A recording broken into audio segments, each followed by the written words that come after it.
Bom, Oi, Malu. estamos aqui com uma equipe de peso hoje nesse nosso novo episódio do Papo Universitário. Eu gostaria muito de já começar a apresentar esses nossos amigos, convidados que estão aqui. Como eu disse, é de peso mesmo. E eu vou começar, evidentemente, pelas mulheres, né? Eu queria muito começar falando, então, da professora Caroline Salles. Ela é psicóloga, formada pela Universidade Federal do Pará, e fez o seu mestrado na área de comportamento humano e saúde, e o doutorado aqui pela Universidade de Brasília, que é onde ela está no momento, em Brasília, né? E ela tem atuado, né, numa área muito, muito bacana, muito interessante, que é justamente a questão de adesão ao tratamento, estresse, Psicologia da comportamento humano. saúde. É isso aí, uma área muito, muito interessante. E que vocês vão ver que vai ter tudo a ver com o nosso tema de hoje. Também temos a presença do professor Bruno Brunelli, que é médico da família, tem doutorado nessa área de medicina da família também, e atua na área de psiquiatria, uma contribuição aí que vai ser bastante interessante nos mais diversos aspectos quando a gente fala da área da saúde. E também temos a presença do professor Rafael Cristi Lopes, que já esteve com a gente no nosso primeiro episódio, falando um pouquinho sobre o universo e também falando um pouquinho sobre como a gente pode ser cristão, exercer a nossa fé e tudo mais dentro de contextos tão complexos, né, como o meio acadêmico, como a universidade. E hoje eu vou falar um pouquinho também do currículo do professor Rafael. O professor Rafael é físico e foi conduzido a sua carreira na área da astronomia, na área da cosmologia, e hoje doutor pela Universidade de São Paulo e professor do Instituto Federal do Maranhão. Também temos aí o Alexander, que é o nosso parceiro aqui da Igreja de Águas Claras, ancião do nosso departamento também aqui. O Alex, ele é da área da informática e deu sequência na sua carreira na área de gestão. Hoje trabalha na área aí, justamente onde fez o seu doutorado, na área de administração, pela Universidade de Brasília. E nós gostaríamos hoje de agradecer aí por quem está assistindo ao nosso vídeo, e nós vamos falar sobre um assunto que está super na moda, na verdade não se fala de outra coisa neste momento, que é essa questão da fase, né, da pandemia do coronavírus que a gente está passando. Acabamos entrando também por conta disso, né, todo um processo de isolamento social para tentar conter a pandemia aqui no Brasil, né? E a gente tem visto que todo esse contexto tem mexido muito com a vida de todo mundo, né? E mexido das mais diversas formas, seja com a mudança da rotina no trabalho, né? O home office. E para quem está dentro da academia, para quem está dentro da universidade, estamos falando de muitas aulas em EAD, estamos falando de suspensão de atividades de universidades, que é o que está acontecendo aqui na UNB, por exemplo, né? Enfim, a gente está falando de uma mudança total, né, na nossa rotina, como inclusive a gente lida com essas mudanças, né, com tudo que está acontecendo.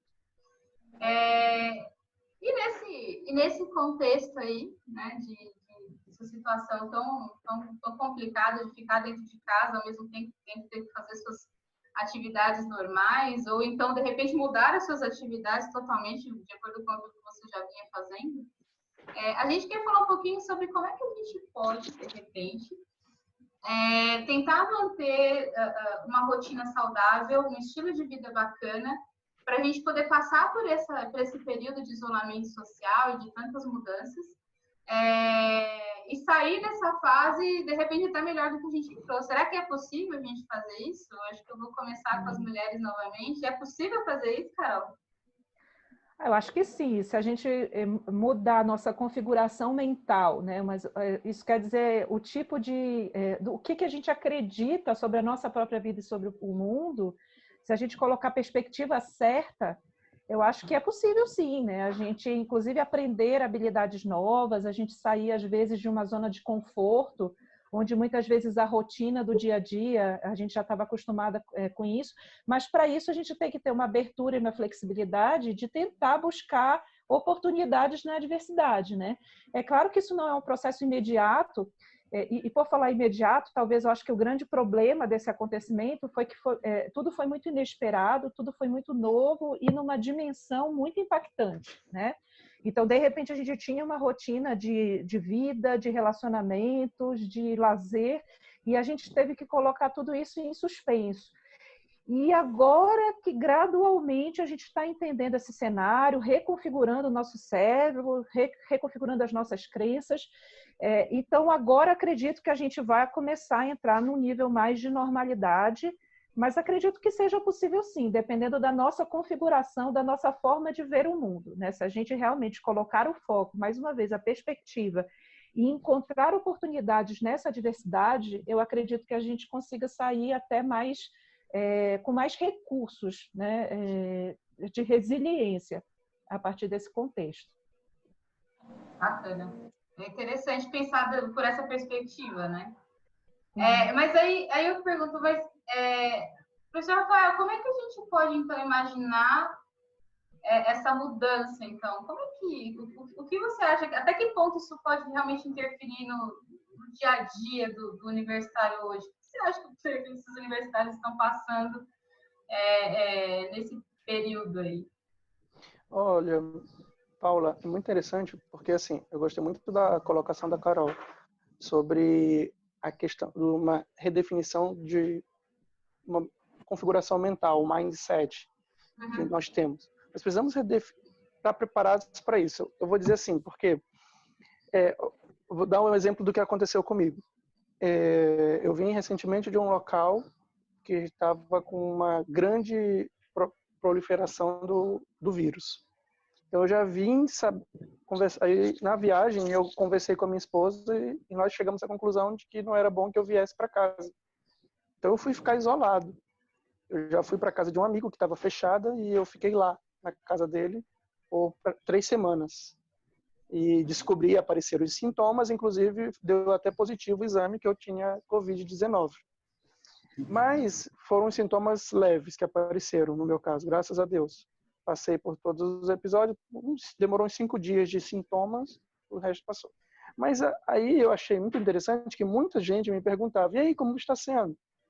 E aí, como é que tu está fazendo? São 21 dias sozinho. Eu fiquei, não foi com alguém, família, eu fiquei só numa casa por 21 dias. E por que eu te perguntar, como é que você conseguiu passar? Exatamente, reconfigurando o mindset. Primeiro ponto, eu não tinha alternativa. A realidade mudou.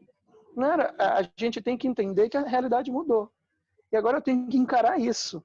Você não tem que simplesmente, não dá para sentar e chorar, não dá para eu sentar e dizer, eu quero o meu mundo anterior de volta.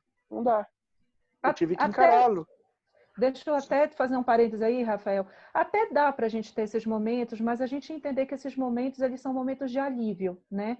E depois que a gente tem, né, nesse sentido desse movimento de alívio e de você, de certa forma, falar sobre isso, porque também se a gente nega algumas emoções ou a gente desconsidera algumas emoções, talvez isso tudo acabe ficando muito grande para lidar depois, né? Então, até ter esses momentos, mas que esses momentos sejam transitórios, a gente entenda que a gente não pode partir deles para a nossa rotina de vida, né?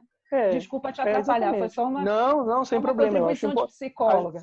Claro, e é fundamental. Esses detalhes eu tinha que considerar. Mas o que eu falo é assim, a realidade mudou. E nós tem que estar consciente que ela mudou. Então, eu pude passar por isso porque eu pensei dessa maneira. Mudou. A pergunta agora é como eu posso otimizar, como eu posso experimentar essa nova realidade? Como é que eu posso fazer isso?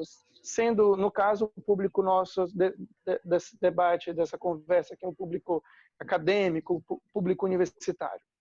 Nós temos que pensar estratégia, nós temos que entender. Uma coisa que eu percebi, eu tive dias ruins e dias bons. Eu vou te dizer quais eram os dias ruins. Os dias que eu não fazia nada. Teve dias que batia uma depressão, assim, um momento de depressão, eu tinha uma rede amada na sala, e eu vou ficar aqui nessa rede. E haja maratonar Netflix, haja ver um pouco de televisão, tudo. Mas esses eram os dias ruins. Os dias bons era quando eu conseguia produzir. E o que eu quero trazer é um outro aspecto. Um dos bálsamos, um dos recursos que nós podemos usar é a produtividade. E é uma produtividade que você pode criar várias estratégias para realizar, desde escrever, desde ler, desde pensar, desde fazer algo como esse, uma conversa com amigos. Então você deve se sentir útil. Para mim, a utilidade, a produtividade é uma carência, uma necessidade humana que nós precisamos assumir. Às vezes a gente tem uma visão muito equivocada na sociedade que a parte boa da vida é o fazer nada. A parte boa da vida é a improdutividade, né? A improdutividade, é o parar e não fazer nada. Então, para mim, um dos melhores recursos para enfrentar esse momento é mudar esse pensamento, que a melhor parte da vida é produzir. Eu quero... O Alex quer falar alguma coisa aí? Eu quero colaborar, porque isso que vocês falaram aí está completamente aderente àquilo que Ellen White fala no Espírito de Profecia, né? Nos 2 volumes do livro Mente, Caráter e Personalidade, ela trabalha muito com essa questão, né? Principalmente aquelas pessoas que vêm de uma rotina bastante agitada, com bastante afazeres, né? Tem pessoas que, às vezes, pela personalidade, elas são pessoas que produzem muito, são pessoas que estão sempre envolvidas, né? Então, se de repente, seja por... E não estamos falando apenas aqui de pandemia, de isolamento social, qualquer situação da vida, né? Às vezes a mudança, você se muda de cidade, ou então você fica doente por algum motivo que você tem que parar. Às vezes o impacto psicológico dessa parada, ele é maior até do que a causa do que está acontecendo, né? Então, assim, a Carol falou sobre a questão de mudar o mindset, de mudar a mente, né? E quando ela falou isso, ela está corretíssima. Agora, assim, sinceramente, como eu gostaria de ter um botãozinho, né, na minha cabeça que virasse o mindset. Eu não sei com vocês, comigo não é assim. Não é fácil, né? Não é. Definitivamente não é fácil. Então, eu quero reforçar isso que o professor Rafael falou. Nós precisamos ocupar as nossas mãos e ocupar a nossa mente, né? Eu não quero aqui ensinar o padre a rezar missa, eu estou falando para uma doutora em psicologia, estou falando aqui para alguém que é psiquiatra também, né? Mas, assim, falando agora como ancião de igreja, falando, né, como estudante do Espírito de Profecia, Deus nos fez com uma função, né? Deus nos fez para cumprir um propósito, para cumprir o objetivo.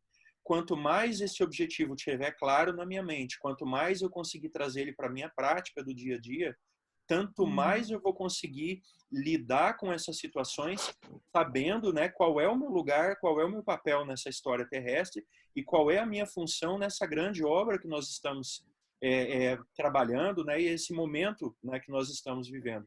Então, assim, a BBC colocou alguns pontos assim que são muito bons, que vão nesse sentido, né? Então, assim, nós precisamos adotar hábitos, né? Rotinas. As nossas rotinas, elas precisam ser reconfiguradas. Aqui em casa, de repente, a gente parou tudo. Eu tenho 2 crianças pequenas em casa, eu tenho a minha esposa, eu e minha esposa estamos em trabalho remoto, né? E graças a Deus, colocando em prática essa nova rotina de ter os horários, né? De acordar, não, agora é hora de trabalhar, agora é hora da refeição, agora é hora de eu escrever meu artigo científico em conjunto com a minha ex-orientadora, né? Agora é a hora de eu participar do estudo bíblico, de eu participar da lição da escola sabatina. Então, gente, assim, ó, hiper tranquilo. Eu não vou dizer para vocês assim que foi a mesma coisa que antes, não foi. O nível de estresse sobe, né? Porque você está confinado no mesmo ambiente. Depois a gente pode até entrar no aspecto fisiológico. Mas, assim, graças a Deus, nessas mais de 3 semanas que a gente está praticamente sem colocar o nariz para fora do apartamento, Deus tem sido muito bom e a gente, assim, está com uma rotina muito bacana. Então, eu compartilho isso com os nossos universitários, porque às vezes quando a gente é mais novo, é mais difícil da gente perceber isso, que a gente ainda está numa fase de aprendizagem, né? Mas quanto mais essa rotina a gente colocar, quanto mais a gente ocupar as nossas mãos com o trabalho de casa, o trabalho doméstico, né? E aí eu reforço aquilo que o Rafael falou, né? Às vezes as coisas simples, lavar uma louça, limpar, manter o asseio do nosso ambiente, isso é uma terapia né? Eu acho que o Dr. Bruno e a doutora Carol vão nos ajudar nisso aí. Isso é uma terapia tremenda, isso ajuda demais, né? Sim.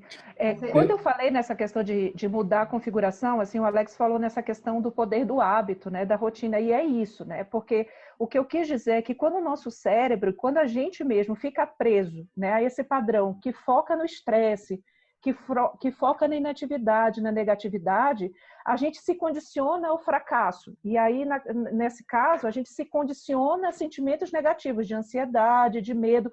Então, foi nesse sentido que eu quis dizer, olha, a gente precisa retreinar as nossas relações, reaprender novas formas de produzir, como o Alex trouxe, né? E identificar aquilo que não está fazendo bem para a gente, né?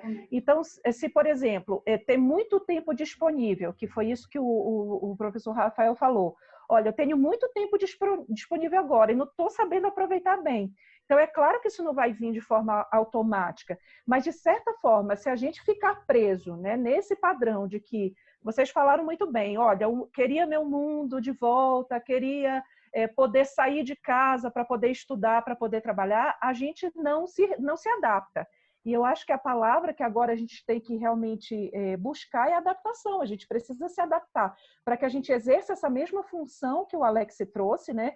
A função realmente de termos a nossa comunhão com Deus, a função da gente ter os nossos momentos também de testemunhar, a função da gente ter os nossos momentos de produtividade também, mas de uma forma adaptada, tá? Então, eu quis botar nesse sentido, olha, não é automático, não é fácil, mas a gente precisa estar aberto e flexível a reconfigurar isso, porque senão a gente vai continuar nesse padrão de inatividade e essa inatividade vai sim gerar esses sentimentos negativos, né, que a gente vê em vários estudos, né, pessoas em confinamento com sintomas de transtorno de estresse pós-traumático, medo, ansiedade, pânico, né? Então a gente precisa realmente, como eu falei, colocar em perspectiva e treinar essa perspectiva.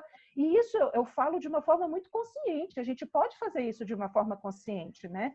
Reconhecendo aqueles momentos que a gente não tá bem e buscando, né, ajuda das pessoas que estão próximas, buscando ajuda na oração, na leitura da Bíblia, né? São muitos instrumentos, recursos de ajuda que a gente pode buscar nesses momentos que a gente está se sentindo desamparado. Para a gente tentar, então, visualizar, então, como é que, de repente, a gente pode reprogramar essa rotina para algo que realmente faça bem nas mais possíveis diferentes esferas, assim, da nossa vida, né, da vida do universitário que está passando por essa situação, hein, Bruno? Quando vocês iam falando, assim, minha mentalidade assim, foi pensando na questão da rotina mesmo. Até fiquei feliz que essa pergunta veio. Mas, ao contrário do Rafael aí, que teve o coronavírus, e ao contrário do Alex também, que ficou preso em casa esses 21 dias, eu tenho saído de casa todo dia para trabalhar, então eu não tenho vivido na pele esse isolamento, né? Além de professor universitário, eu sou médico de família do GDF, trabalho em Ceilândia, então eu tenho trabalhado 40 horas por semana aí, e eu não tenho vivido, né, em mim mesmo assim, essa questão do isolamento. Embora eu tenho nas aulas, né, a gente tem feito muita aula EAD com os alunos da Católica onde eu dou aula e eu vejo a experiência deles, né? Mas acho que uma coisa que mais tem, talvez, trazer sofrimento para a maior parte das pessoas é que essa coisa do coronavírus, ela parece muito perto e muito longe ao mesmo tempo. Eu tenho percebido muito isso, né? A gente está o tempo inteiro sendo bombardeado pela mídia, né? Por conta do coronavírus. Mas na nossa vida prática, assim, as pessoas ao nosso redor e tudo, a gente ainda não viu isso acontecer, né? E eu falo isso até como médico. Eu estou lá em Ceilândia e a pessoa mais perto do coronavírus que eu vi até agora foi o Rafael, entendeu? A primeira pessoa que falou comigo que tinha coronavírus foi ele. E a gente tem atendido muito sintomático respiratório todo dia e os testes rápidos até agora não deram nenhum positivo. Então, isso que eu estou falando, assim, a gente vê isso muito perto, né, na mídia, no computador, na TV, mas fica aquele gostinho, assim, de, poxa, eu estou faz 3 semanas em casa e cadê? Né? Cadê esse negócio? Assim? Às vezes, soa, né, como um sacrifício meio em vão, né? E isso é muito frustrante, de certa forma, né? Porque você está lá fazendo um esforço e tal, e você às vezes não vê resultado disso, né? O que eu mais tenho visto no meu dia a dia é justamente pessoas com transtornos psíquicos associados ao problema do coronavírus. Então, nesse momento, já pessoas com esses transtornos por causa do corona mesmo.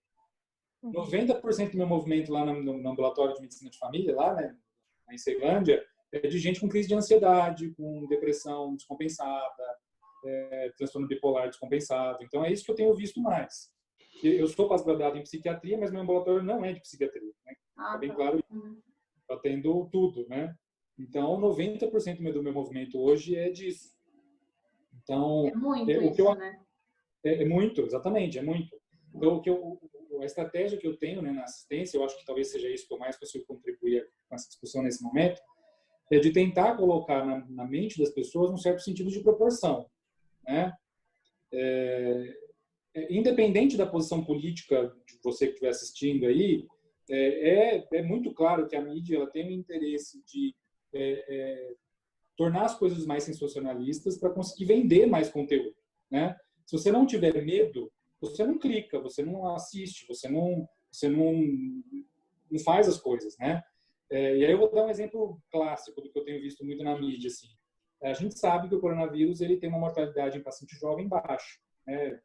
Assim, abaixo de 40 anos é menor que 0,2%, é uma mortalidade baixa. Só que toda vez que você abre uma página de conteúdo na internet, o UOL, por exemplo, você tem lá, fulano de 23 anos morreu em São Paulo, né? Fulano de não sei o que e tal. Você personaliza essas pessoas, né, que são raras, que são comuns, né, que epidemiologicamente não seriam tão relevantes, né, para a conta, né? Só que você personaliza, então você traz o sofrimento para muito perto da pessoa que tem a mesma faixa etária, né? E a pessoa valoriza.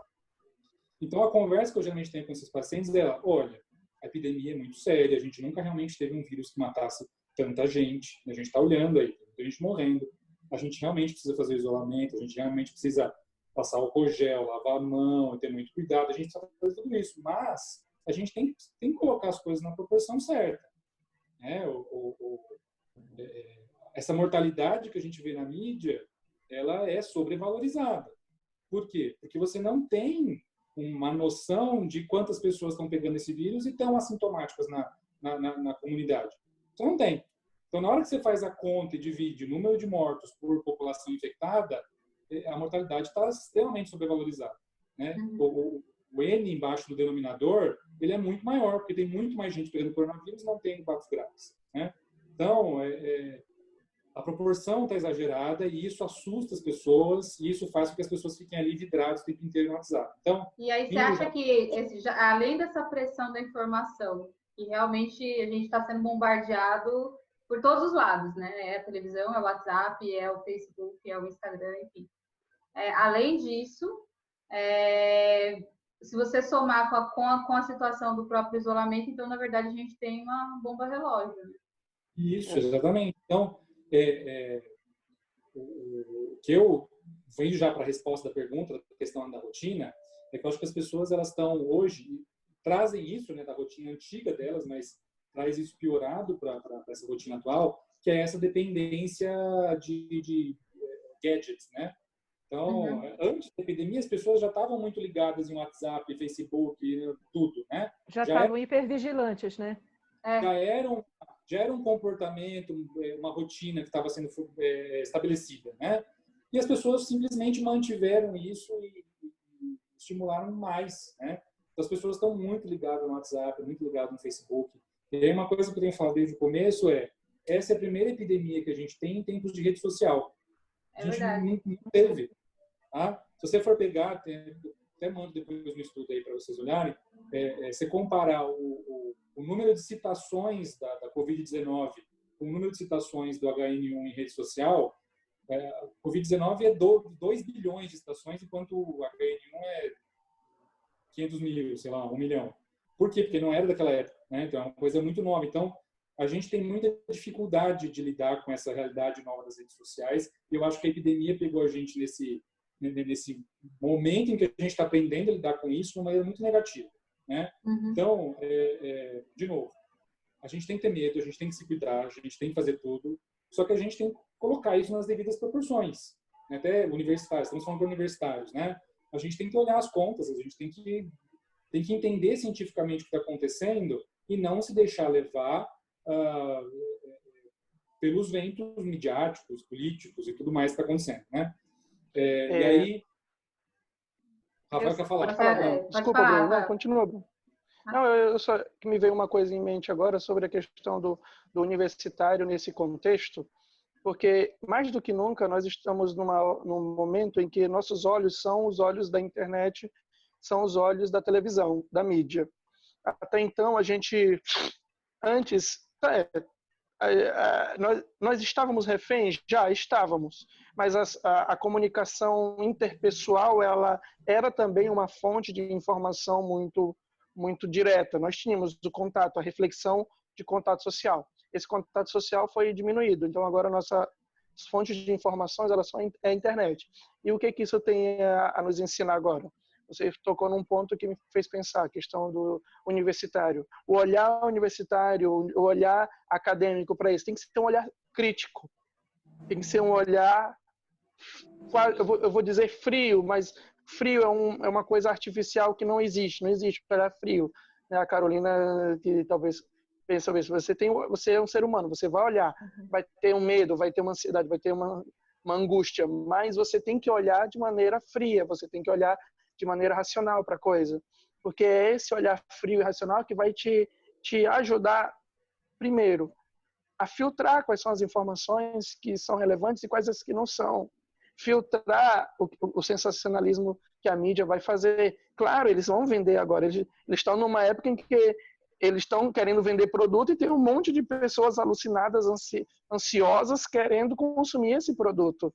Tá? Então, a gente precisa aumentar o sensor crítico para poder filtrar isso. Por exemplo, um ponto importante que você tocou na questão do medo. O medo ele tem que ser bem sintonizado. Por quê? Há uma outra experiência. O Michelson Borges me convidou para gravar um vídeo sobre a minha experiência com o Covid. A ideia dele e de outras pessoas que tiveram essa ideia é fazer um pequeno vídeo que tranquilize, que diminua um pouco a ansiedade, a preocupação, esse medo, essa ansiedade que até você falou, Bruno, que muitas pessoas estão demonstrando. Só que eu tive um receio. Eu passei uns 2 dias pensando, qual era o meu medo? Meu medo era que eu, no afã de ajudar a acalmar as pessoas, pudesse criar pessoas despreocupadas com aquilo que tem que ter preocupação. Então, como construir um discurso que pudesse ajudar com a ansiedade, diminuindo a ansiedade, ajudando a encarar que existe, mas que ele também não é esse destruidor de vidas que a mídia quer falar, mas que requer, sim, você tenha suas medidas protetivas, suas medidas de segurança para você e sua família. Então, eu tive que fazer esse pequeno discurso lá, foi um pouco complicado, mas deu para elaborar alguma coisa, o Michel só achou que o alvo foi atingido. Então, acho que a gente precisa pensar nisso. Acho que eu acho que é bem aquele ponto que o Bruno falou da questão da proporção mesmo. O que de fato da informação você deve valorizar, e isso é muito importante que o universitário tenha em mente, que a partir do momento que ele entra dentro da universidade, ele começa a se formar um potencial formador de opinião.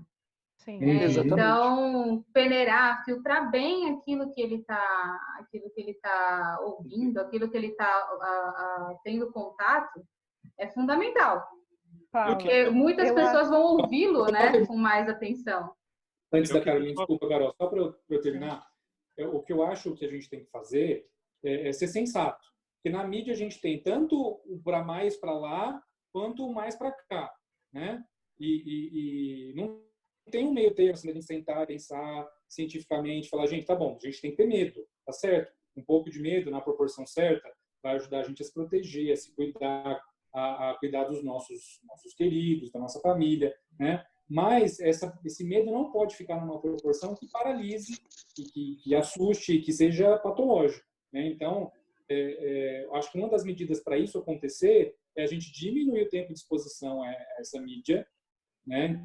Então, diminuir aí, em vez de ficar 5 horas no WhatsApp, Facebook e internet por dia, diminuir para 1 hora, meia hora de manhã, meia hora à noite, e tentar ocupar o resto do dia com outras atividades que sejam mais proveitosas, mais saudáveis. E que atividades vocês acreditam que a gente poderia pensar que possam valorizar esse tempo, ao invés de a gente se prender apenas a informações midiáticas e essa enxurrada de coisa que está deixando a gente super tenso? Acho que o Alex tinha uma colocação aí, o Alex. Então vai lá, Alex. Eu ia falar uma outra coisa, mas já que você fez essa pergunta, isso é extremamente importante, Paulo. Por quê? O tempo, tá?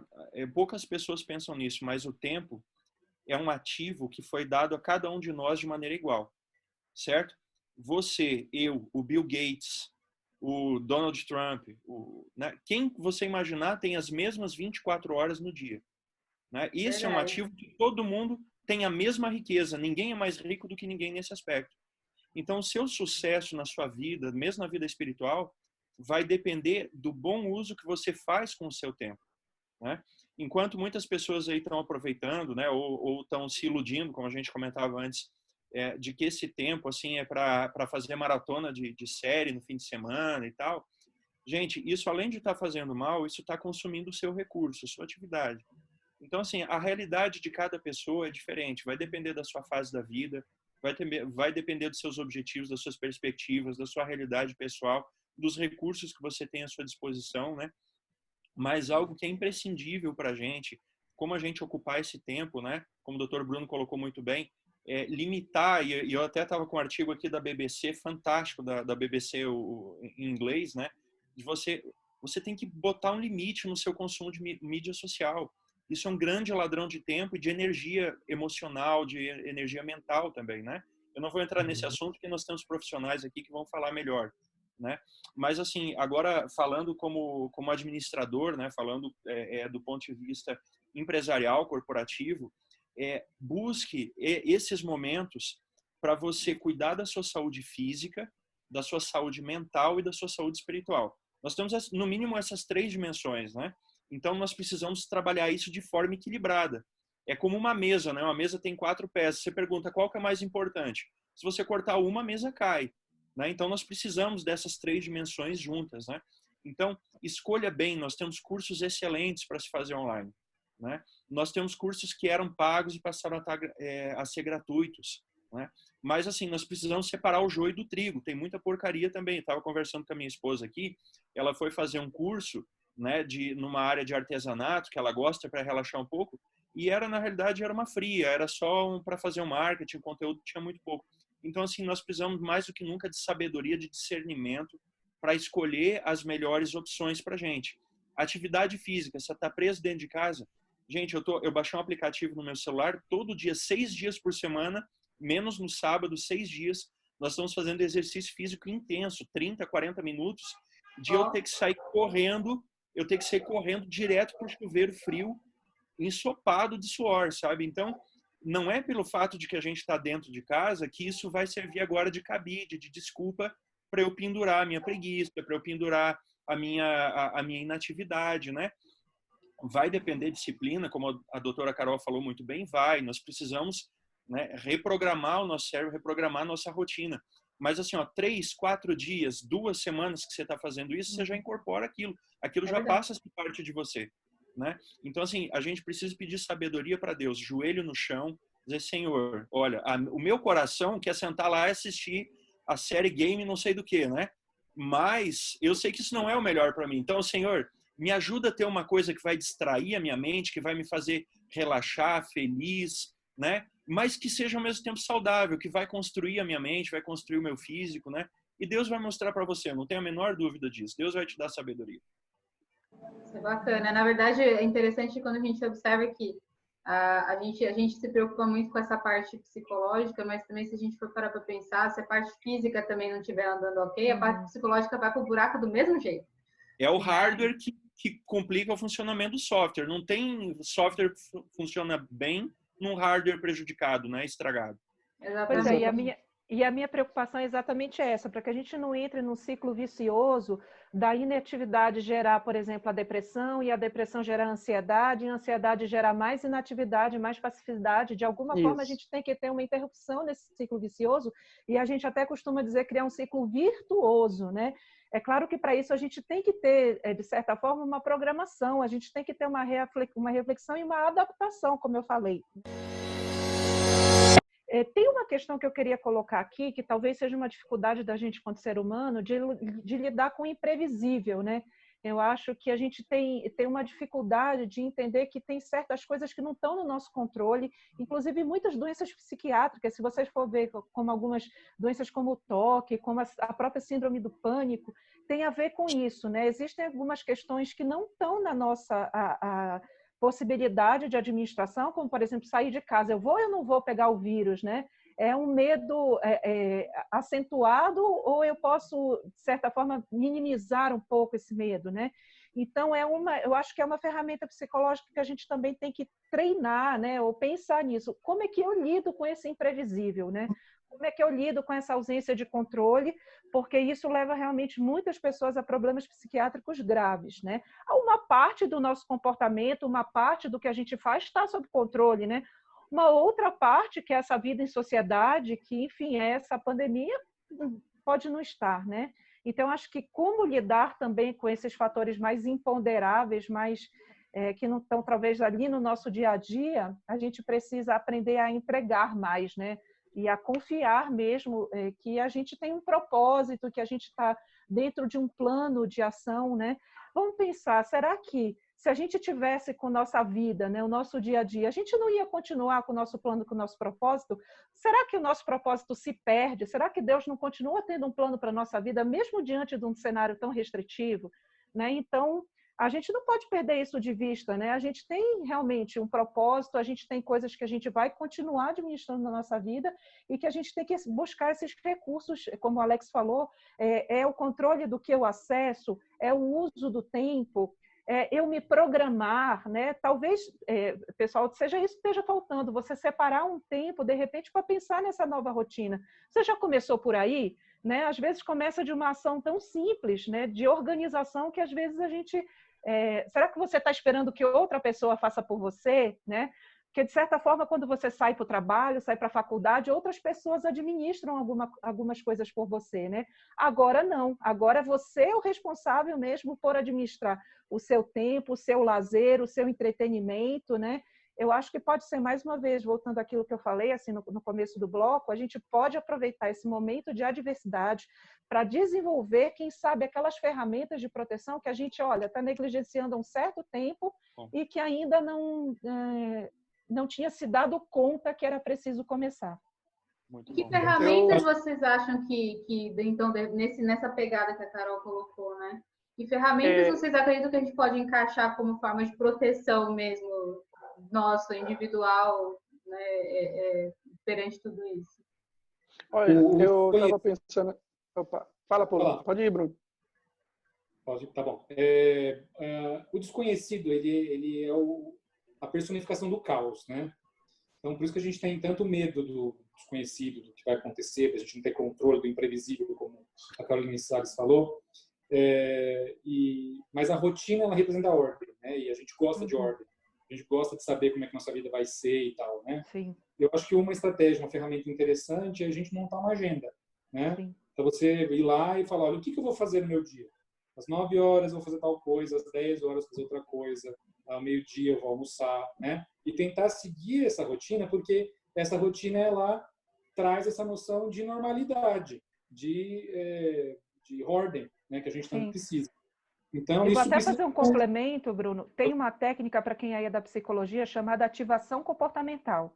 Ela é uma técnica que é muito bem sucedida com pacientes em depressão, porque justamente o objetivo é você, através dessa agenda, você programar atividade, gerando, né, criatividade, gerando mais contato com eventos que são reforçadores aí para a pessoa, né, e a pessoa sai desse ciclo vicioso que a gente está falando.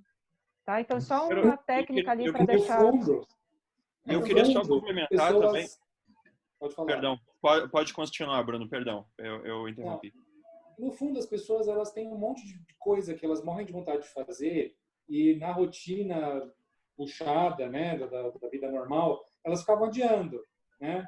Ah, porque quando eu tivesse os 3 dias de folga, eu ia ler esse livro, eu ia fazer tal coisa e tal, né? E agora a gente tem tempo de sobra, a maior parte das pessoas tem, e o livro continua lá sem ser lido, etc. Né? Então, tem tanto armário para arrumar, né? Tem tanto livro para ler, tem tanta roupa para separar, para doar, né? Tem tanta coisa que a gente pode fazer, é só questão de você realmente se organizar, colocar ali no horário o que você pretende fazer em cada horário e estabelecer a meta e seguir em frente. Eu só queria complementar o que a Carol e o Bruno falaram. Em virtude dos desbravadores, JA, né, medalha de ouro e tal, eu já li alguns manuais de sobrevivência, né? E eu acho que, de certa forma, a gente está numa situação de sobrevivência, porque a gente está numa situação de estresse, né? Então, isso que o Bruno falou, né, que é a questão da agenda, ela vai ser ainda melhor, né? E é isso mesmo, né? A gente precisa ter essa agenda diária. Ela vai ser ainda melhor se eu colocar ela dentro de um objetivo maior, de mais longo prazo. Então, por exemplo, assim, o que é o meu sonho? O que é, digamos, a minha visão para quando a pandemia acabar? E as expectativas melhores é que, assim, que o número de casos, digamos, a gente vai ter segurança de sair na rua aproximadamente por via de setembro, né? Então, pensar assim, o que eu quero ter alcançado no final dessa pandemia? E aí eu colocar essa agenda que o Dr. Bruno falou aqui dentro desse cronograma. Porque dentro da situação de sobrevivência também, se eu faço uma atividade que ela não me agrega, eu até posso cumprir ela. Só que o efeito psicológico dela é pior, né? Porque ela dá uma sensação de desamparo grande. Então, quando você está numa situação de sobrevivência, você tem que se manter ocupado, é uma regra que praticamente todos os manuais de sobrevivência falam, mas com o objetivo que realmente vai te agregar. Né? Então, não é simplesmente estar ocupado por estar ocupado, mas algo, né? Se você consegue vincular isso em algo que você acredita, que vai te construir, que vai te agregar no longo prazo, o potencial de ter um efeito positivo na sua rotina é muito maior. Desculpa eu ter entrado no assunto, tá? É que eu achei importante, não queria deixar passar. Não, mas achei muito bom, Alex. E um outro aspecto que eu estava pensando aqui, eu penso na categorização de 2 tipos de atividades. Muitas vezes a gente, às vezes, pensa assim, eu vou preencher meu tempo com... Eu achei a ideia de colocar a agenda, a rotina numa agenda essencial. Para mim é o passo principal, o primeiro deles. O segundo seria entender que tem 2 tipos de atividades também. E eu concordo plenamente com o Alex. Isso tem que estar num plano maior, porque o plano maior dá significado, dá propósito, o plano maior dá... A cada passo de realização você sabe que está chegando mais perto daquele alvo. Agora, um outro ponto importante é que existe 2 tipos de atividade: atividades passivas e atividades ativas, produtivas. Porque a gente às vezes pensa assim, por exemplo, uma atividade que é super recomendada, mas que se ela for se prender só a ela pode até se tornar passiva, a leitura. Ler é muito bom. Ler é uma coisa, aprender é algo bom. Beleza, mas o que eu vou aprender? Qual alvo eu estou indo aprender? Porque você tem livros de todos os tipos, você tem narrativas de todas que podem ser envolventes, mas que a pergunta é em que sentido isso, em que direção isso vai me levar? Segundo, só ler, qual é o resultado? Eu penso muito assim, vou dar exemplo da leitura para isso. Eu posso ler, eu posso fazer uma resenha, já que eu tenho tempo, eu posso gravar um pequeno vídeo no YouTube comentando o livro. Aí você pensa assim, mas eu vou gravar o vídeo para que algumas pessoas assistam. Não, você vai gravar o vídeo para você pensar naquilo que você leu, para que você produza algo, para que você se sinta produtivo.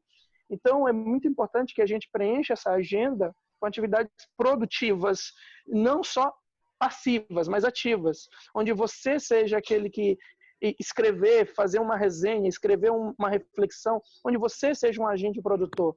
Eu acho que isso também dá muito mais significado. E para um universitário cristão, aí eu vou fazer um convite para ele mergulhar numa reflexão sobre temas da área dele, mas mergulhado no cristianismo, por exemplo. Que eu acho que, eu já conversei com a Paula, no outro papo universitário a gente falou isso, eu fico assim, estupefato, fico surpreso de tanto conteúdo que tem, desde a internet até em casa, que o cristão nem sabe que existe e que vai dar um upgrade na visão dele, da fé dele, que ele não tem ideia. E eu já não estou falando daquilo que já sabemos que é fundamental, como espírito de profecia, ou estudo da Bíblia. Estou falando de livros, ou sites, ou vídeos de pessoas que fazem reflexões profundas sobre os temas das suas áreas e que as pessoas, né, simplesmente não sabem. Que tal aproveitar para explorar isso, para aprender esses assuntos? Eu acho que a gente poderia pensar nisso também. Aí, então, eu vou colocar um desafio para vocês agora. Nós temos 5 minutinhos para a gente fechar essa nossa conversa. E aí, eu queria pedir para cada um de vocês que desse uma dica, um conselho bem prático, assim, para o nosso universitário que está ouvindo. A gente já teve a questão da agenda, né? De repente, um aplicativo legal de atividade física. Então, deixem aí cada um recadinho bem prático, aquele que você fala que é necessário para esse momento, para o nosso jovem cristão que está dentro da universidade. E aí também já deixo avisado para todo mundo que essas dicas, essas recomendações de leitura e tudo mais, a gente vai depois colocar para vocês na descrição aí do vídeo. Então, fiquem ligados que a gente vai colocar tudo junto para vocês também terem depois onde recorrer a mais informações bacanas aí. Então, eu vou começar pela minha tela aqui, eu vou começar com o Bruno. Bruno, e aí, que dica que você poderia dar para o coração do jovem que está ouvindo a gente agora? Eu vou falar uma que eu não sei se o jovem vai receber com tanto carinho no coração dele, mas eu acho que a gente às vezes fala muito de curso online, coisas online que o jovem pode fazer, mas eu acho que essa geração millennial sabe muito mais disso até do que a gente, né? Que não é millennial, né? Eles conseguem achar o que eles quiserem na internet. Mas assim, eu ia sugerir da pessoa se engajar em alguma coisa na casa dela, assim, sabe? Tem louça para lavar, tem roupa para lavar, roupa para passar, tem armário para arrumar, né? Tem um monte de atividades domésticas que você pode fazer e que o resultado, né, no final, vai te fazer se sentir útil, vai fazer sua vida ser melhor, porque vai estar mais organizado, mais limpo, mais cheiroso, né? Tudo isso vai ajudar muito, né, no humor, até na cabeça ficar mais limpa para aprender depois as coisas. Então, deixa de deixar sua mãe fazer tudo, sabe? E vai lá aprender a fazer um bolo, vai lavar sua própria roupa, dá um descanso para sua mãe também, que é importante. E Bruno, só finalizando, eu acho que essa tua ideia poderia ser complementada da pessoa assumir, se responsabilizar por uma tarefa específica na casa. Tipo, isso, sistematizar, dizer o seguinte, bom, não se preocupem com os banheiros, eles são minha responsabilidade. É meu domínio, eu sou o prefeito do banheiro, acabou, eu cuido deles. E pronto, isso dá essa responsabilidade. Bom, é isso. Então, já seguindo aí, Rafael, qual que é a sua dica? Poxa, eu ia dar uma dica, mas o Bruno já falou aí sobre a questão dos cursos online, aí eu fiquei tendo que pensar. Ah, tá, não. Mas beleza. Não, porque minha experiência seria essa. Eu, por exemplo, eu recuperei um curso online que eu fiquei com ele na metade, e um curso que vai se encaixar com a minha área de pesquisa e vai agregar para mim, é um curso na área de programação de computadores, que eu preciso melhorar um pouco mais, me aprofundar mais, mas seria, nesse caso, para mim, uma dica. Porque às vezes a gente fala assim, de maneira genérica, façam cursos. Não, pense sua área, seu propósito, o que você vai fazer e o que você queria ter feito e não teve a chance e dá para fazer pela internet agora. Ah, é um curso de inglês? Tá precisando de um curso de inglês? Era isso que eu queria, mas eu não conseguia, porque eu não tinha tempo. Bom, então faz. Não, eu queria escrever, mas eu não escrevo bem, eu tenho dificuldade com o português. Então, procura um curso na internet que vai sanar isso. Mas algo que venha a resolver uma necessidade que você tem hoje. De maneira objetiva, porque quando se vê na internet, na televisão, se fala, faça um curso online. Sim, e qual curso? Faz a pergunta, baseada no que o Alex falou. O que eu quero fazer? O que eu preciso fazer? E aí, pensa em algo assim. Eu acho que isso é um fundamental. Gostei muito da ideia também da gente pensar no objetivo, né? Uma visão um pouco mais para frente. Abrangente, né? exato. E aí, Carol, qual seria a sua super dica pra gente? Bem, eu vou dar 3 bem rapidinho. Eu acho que a primeira é isso que todo mundo falou, cultiva teu senso de propósito, né? O que você está fazendo e pensa, isso que eu estou fazendo está dentro de que propósito? Eu acho que é a primeira dica, assim, resumindo tudo que o pessoal falou. A segunda, eu acho, se você tem uma dificuldade de organizar seu tempo, tenta se aproximar daquelas atividades cotidianas que você tinha no teu dia a dia lá fora de casa. Então, de repente, começar por aí já é um ponto de partida. Se você vê que não está funcionando, vai adaptando, né, para a sua realidade de confinamento, mas eu acho que a realidade lá de fora, se daquele horário você estava estudando, tenta adaptar isso. Se você estava trabalhando, se você estava se alimentando, essa questão alimentar também a gente poderia fazer um outro momento, tá, gente? Porque a compulsão alimentar vem aí também como um gatilho aí para muito problema. Mas, enfim, deixa para lá essa. Então, a segunda dica, tenta adaptar, né, a sua rotina de fora para essa rotina de confinamento, pelo menos como um ponto de partida. A terceira tenta ver alguns aplicativos ou algumas possibilidades de intervenção em grupo terapêutica. Eu vou deixar aqui um aplicativo chamado Cogni. Ele é um app muito legal, tá? Se você sentir assim, ele é um aplicativo que você fala das suas emoções, se você está bem, se está mal, procura lá, que é um aplicativo bem, bem bacana. Você pode até compartilhar com o seu terapeuta aquilo que você está passando, tá? Então, de repente, procura uma ferramenta virtual de ajuda. Tem muitos grupos terapêuticos, como eu falei, tem alguns aplicativos também que ajudam. E deixo aqui a gente bota na descrição também, o Cogni, tá? É bem legal também. Não, bacana demais, gente. Eu vou cobrar quando a gente pegar todas essas dicas, a gente botar tudo fácil para a moçada. E aí a gente finaliza com o Alex. Eu vou passar bem rapidinho, porque a minha bateria tá caindo rápido aqui no meu notebook, o Zoom consome muito. Se a Carol deixou 3 dicas, eu quero deixar 2, então se você me permitir. Vai na fé. Primeira delas, cuide do seu corpo, tá? Deus não quer salvar apenas a nossa mente, Deus quer salvar o nosso corpo também. A gente vai ter um outro corpo quando a gente chegar no céu, mas a gente vai ter um corpo. Então, cuide bem do seu corpo. Tá? Lembre, uma vez eu ganhei, quando eu estava na 3ª série, um caderno, né, que tinha uma frase em latim, eu nunca esqueci. Né? Dizia assim, mens sana in corpore sano. Eu perguntei para minha mãe o que significava, né, e a minha mãe disse assim, significa mente sã em corpo são. Então, não existe uma mente saudável em um corpo doente. Cuide do seu corpo, né? E a segunda dica que eu quero passar bem rapidinho, eu quero ler uma frase que diz assim, podes nunca estar desolado, nunca sentir-te só, se tomar a Jesus como teu companheiro e amigo eterno. É uma frase de Ellen White, ela escreveu em 1885, está no livro Mente, Caráter e Personalidade, volume 2, página 632, ok? Você já pensou nisso? Nunca se sentir só, né? Não é um objetivo para todos nós, mas isso é um desafio, né? Nós fazermos de Cristo dia a dia, hora a hora, minuto a minuto, Cristo nosso companheiro. Né? Que Deus possa ser o nosso companheiro, Cristo possa ser o nosso companheiro, e com certeza muito dessa ansiedade, dessa solidão, né? Desses transtornos emocionais, mentais, vão ser amenizados, vão ser até eliminados pela presença de Cristo na nossa vida. Isso aí, galerinha, já estamos finalizando então esse nosso vídeo. Eu quero muito agradecer a presença dessas pessoas sensacionais que estão aqui com a gente hoje.